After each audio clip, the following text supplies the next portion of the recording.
के अवसर पर आदिवासियों के साथ साहेबगंज में प्रशासनिक अत्याचार के खिलाफ बीजेपी ने मुख्यमंत्री का पुतला दहन किया। जी हां, धनबाद जिले के गोविंदपुर थाना क्षेत्र सुभाष चौक गोविंदपुर में बीजेपी के द्वारा झारखंड सरकार के मुख्यमंत्री का पुतला दहन किया गया। बीजेपी ने कहा, साहेबगंज हूल दिवस के अवसर पर प्रशासनिक अत्याचार के विरुद्ध और झारखंड सरकार का निंदा करते हुए आज हम लोग के द्वारा मुख्यमंत्री का पुतला दहन किया गया। दीनानाथ पांडे की रिपोर्ट धनबाद से। जो सरकार आदिवासी हितैषी सरकार बोलते हैं, हेमंत सरकार जी, हेमंत जी बोलते हैं आदिवासी हितैषी सरकार। कल किस तरह से बर्बरता से, किस तरह से लाठी चार्ज किया गया, आंसू गैस छोड़ा गया, पूजा स्थल ये लोग पूजा करने गए थे। ये लोग इस तरह से जो इस सरकार का तानाशाही है, इस तानाशाही के विरोध में आज हम लोग हेमंत सोरेन जी का पुतला दहन पूरा राज्य में कर रहे हैं। ये सरकार जन विरोधी सरकार तो है ही, ये युवा विरोधी सरकार है, ये महिला विरोधी सरकार है। आज देख रहे हैं महिलाएं यहाँ सुरक्षित नहीं है। युवाओं को नौकरी अगर मांगने जाता है, काम मांगने जाता है तो किस तरह से लाठी चार्ज किया जाता है। ये जन विरोधी ये सरकार है। और कल तो ये साबित कर दिए ये आदिवासी विरोधी भी सरकार है। तो इस सरकार को अब तो यहाँ बने रहने का झारखंड में कोई अधिकार नहीं है। ये कल जो किए वो तो अति सीमा को पार कर गए। इसलिए हम लोग उस विरोध में आज हम लोग हेमंत सोरेन जी का पुतला दहन किए। इसी के विरोध में क्या समाधान होना चाहिए? समाधान होना चाहिए। देखिए, किसी का आत्मसम्मान है या फिर कहीं अपना पूजा स्थल में पूजा करने जा रहे हैं या फिर उन लोग का जो भी अपना, उसमें कम से कम ये नहीं करना चाहिए था, इस तरह से लाठी चार्ज नहीं करना चाहिए था। इसमें जांच हो और जो दोषी हो उसको कड़ी से कड़ी सजा का हम मांग करते हैं। नाम बताइए। मेरा नाम अपर्णा सेनगुप्ता, निरसा से पूर्व विधायक, भारतीय जनता पार्टी।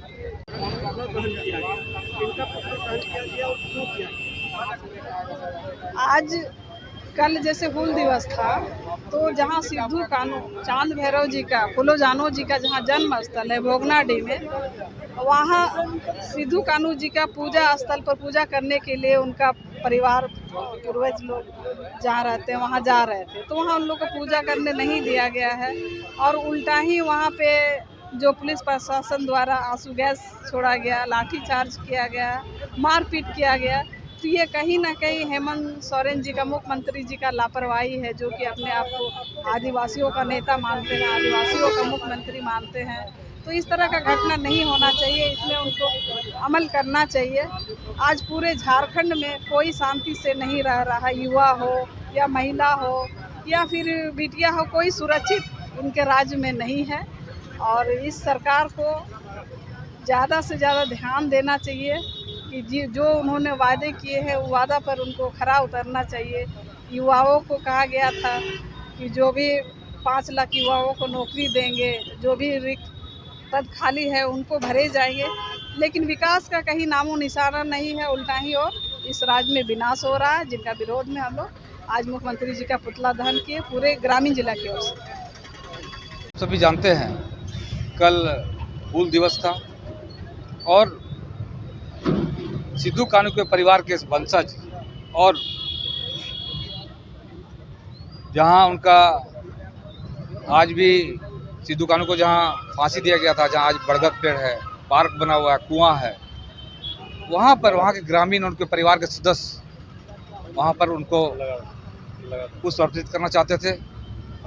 उन्होंने अपना कार्यक्रम रखा था, लेकिन सरकार ने इसका परमिशन नहीं दिया। ये आदिवासी विरोधी सरकार है, जिनका हक बनता है पहले उनको उन्होंने परमिशन नहीं दिया। और जो उस जगह में काम कर रहे थे, मजदूर पंडाल वगैरह बना रहे थे, उनको अरेस्ट कर लिया गया। बाद में उनके वंशज लोग और वहाँ के सभी संथाल समाज के लोग रोड को जाम कर दिए, धरना दिए, तो रात में कंप्रोमाइज़ होकर सबको छोड़ा गया। घटना के 2 दिन, कल से 2 दिन पूर्व की घटना की बात है।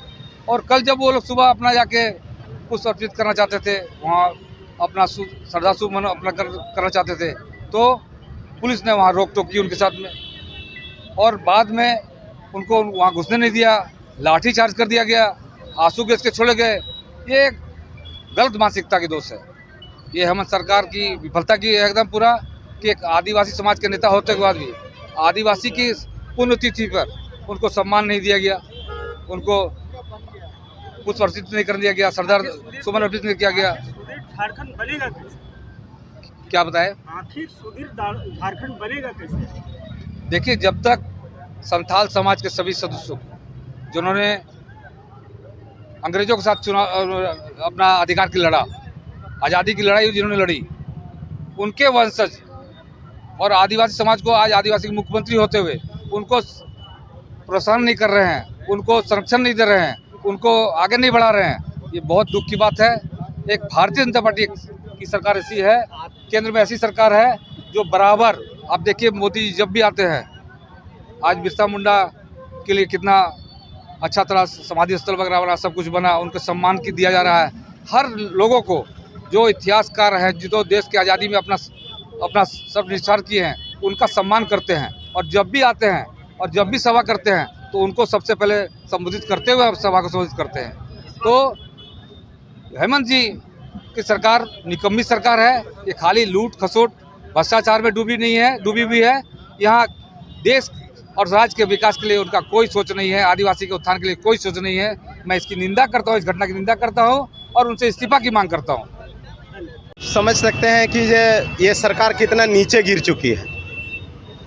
जो 1857 हम लोग मानते थे कि आज़ादी का जो है पहला जो है आज़ादी का क्रांति का जो है पहला था, लेकिन उससे पहले झारखंड की धरती पे जो है संथाल विद्रोह हुआ, मैंने संथाल परगना में जो है विद्रोह हुआ। और उसमें जो है 1855 में अगर कोई अंग्रेज़ों के खिलाफ अगर किसी ने अगर मैंने नारा बुलंद किया था तो वो सिद्धू कानू का, उनका जो है गांव के उनके परिजनों को और उनके गांव के लोगों को जो है वहां पर जो प्रताड़ित किया गया और उनको पूजा करने से वंचित किया गया। और वहां पर इतना माहौल इन लोगों ने खराब किया, क्योंकि वहाँ पूजा ही तो मांग रहे थे। जब हम लोग को पहले पूजा का अधिकार है, स्वाभाविक है कि अगर उनके वंशज है तो उनको पूजा का पहले अधिकार है, लेकिन उस पर जो है उन लोगों के द्वारा, प्रशासन के द्वारा लाठी चार्ज किया गया, आंसू गैस छोड़ा गया और सुनते हैं कि गोली भी चलाया गया। इससे बड़ा जो है निंदनीय घटना और कुछ नहीं हो सकता। हेमंत सोरेन जो है एक आदिवासी अपने आप को कहते हैं, उनको चुल्लू भर पानी में डूब के मर जाना चाहिए। और जिस तरह से आदिवासियों और बेटियों पर जिस तरह से अत्याचार झारखंड में हो रहा है और जिस तरह से जो है प्रशासनिक व्यवस्था लचर और जिस तरह से प्रशासनिक व्यवस्था ध्वस्त हो चुका है, उससे स्पष्ट है कि झारखंड में जो है प्रशासन नाम की कोई चीज़ नहीं है। और हेमंत सोरेन को जो अपना नैतिक जो है आधार पर उनको इस्तीफा दे देना चाहिए। नाम और पद बताइए। मोहन कुमकार, जिला उपाध्यक्ष भाजपा।